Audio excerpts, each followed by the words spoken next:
Hi guys, to see how I created this look using SimplyHair extensions, please keep watching.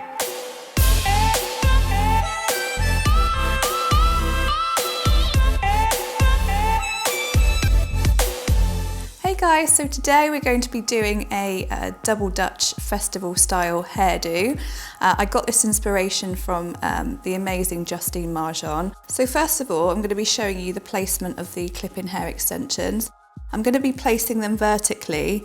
That is only because as you braid in, you're not going to see any hair wefts. So I'm going to be taking a section all the way down the middle, and this is where I'll be placing the clip-ins. So as always, I've handmade these clip-ins, especially to Vicky's head. It's so important just because it fits the size of her head. I've also cut them to about 5 or 6 inches long. This is for the back section, so it's just a little bit longer than the top. So I'm going to be placing it about an inch and a half away from the hairline, just so you don't see any weft as you're braiding. And again, just back combing a little section for the clip to slip into. Just about 3 inches from the root. So I'm going to start with the middle. You just literally pop it into the back comb section and clip down.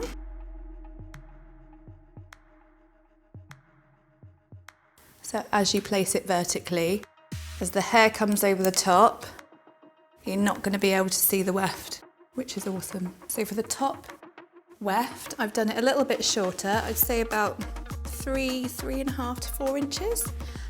This is just like I said, the top section. So you're going to pop it just above the crown and leaving about a 2.5 inch gap from the front. Again, just so you don't see the hair weft. The finished look of the placement of the clip-ins is literally just vertically all the way along your section.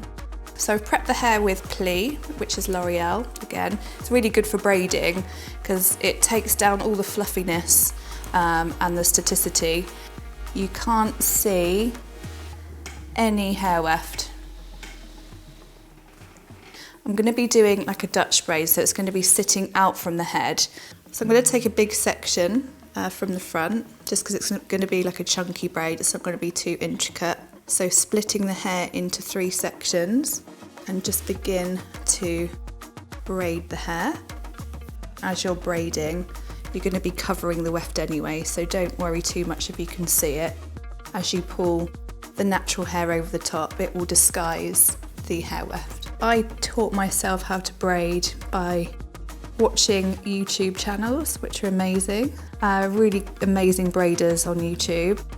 So if anyone struggles, I would highly recommend watching some YouTube tutorials.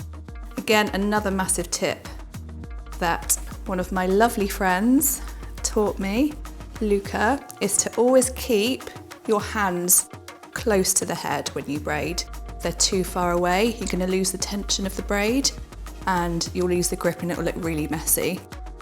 Even though this is a really kind of textured look, you can pull it out at the ends, so don't worry too much as you're going about pulling it out.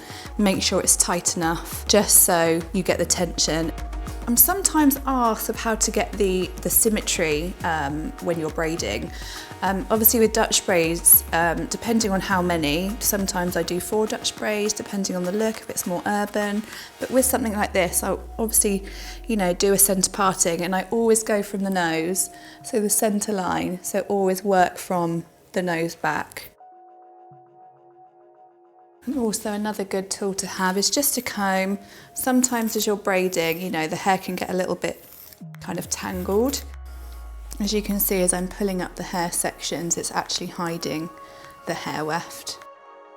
And with these Dutch braids, because I'm leaving the ends out, I'll braid it all the way down to the nape and then just secure it with a band. And I'm just literally pulling the hair, obviously as I'm pulling it up, just so there's no bumps. What you can do is where the lines are, you can just bring it in as you're going, and that will disguise any section marks.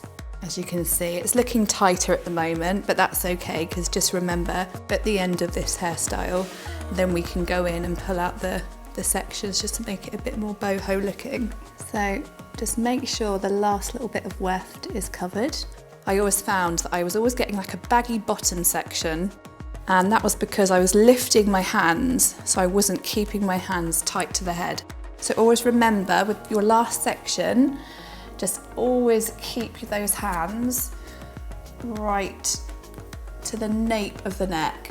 Obviously as well, you can see that the bunches, you know, they're looking quite fine at the moment. At the end, we are going to do a little wrap like we did with the other two looks. So always braid down a little bit further than where you're going to place the band. This just prevents any braid that will unravel.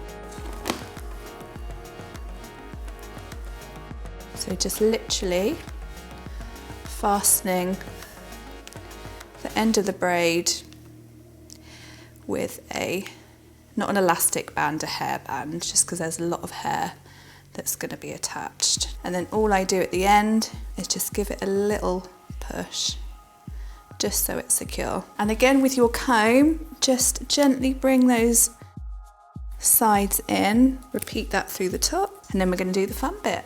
So now we're going to go in and pull out the braid. I'm going to use a really cool product by Schwarzkopf. It's called Oomph Powder. People dislike this product just because it's quite hard. It's basically does the back combing but without the back combing. So it's a really tough product. So you don't need a lot. Sprinkle it a little bit further away from the head, just because if you're too close to it, it will just be too much and it's quite harsh. And I always kind of just pat it in just to take away the powder. And this is just a texturizing product, so it will just give you that really lovely textured boho festival feel. And also braids do last a good few days, especially if, you know, my client's going to a festival. So just pull out the ends of the braid and also the middle, just to get that kind of that 3D effect. The braid I did first. I'll always use this as a guide, just to get that symmetry. And I'll always just go around the front, again, just to make sure that everything's looking symmetrical. I'm just going to use a little bit of spray on my hands, just to bring in any excess hair. I'm going to show you how to just make the ends of the hair just look a little bit more thicker. So we're going to add a little bit of extra hair just around the top of the bunchies. Just use like a hair weft, but just without any clips on it. Sometimes with a clip it just looks too bulky. So with this I'm just able to do a little wrap. Again using fine pins.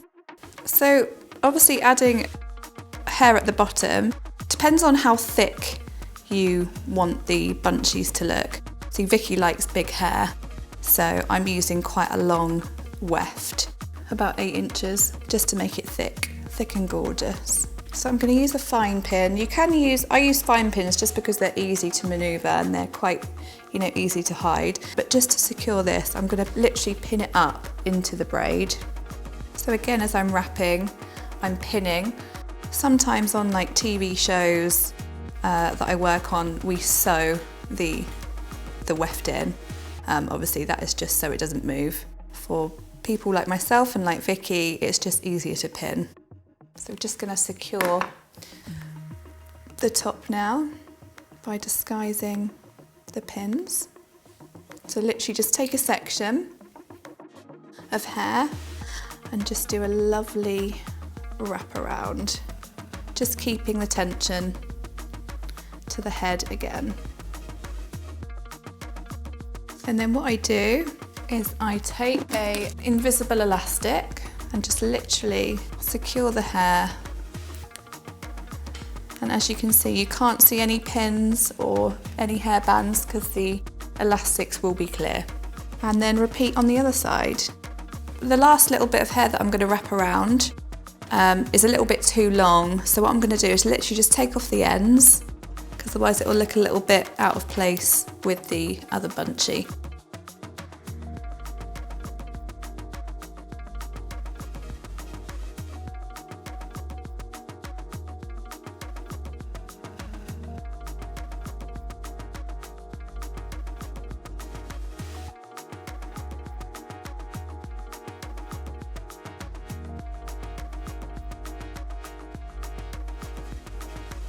Now I'm just doing the finishing touches.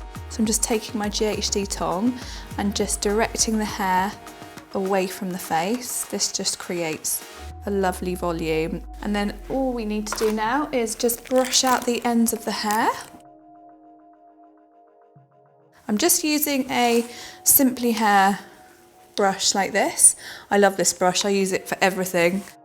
And then sometimes what I do is just take a little bit of a texture spray. So I just use a Joico Beach texture spray, which is incredible. So it's kind of like in between a powder and a light spray. And the amazing thing about this product is you can brush it. You know, with the powder, you wouldn't be able to do that. It would just go really dry and heavy. So as you can see, with the direction that I've tonged, it's curling away from the face, so it creates more volume and lift.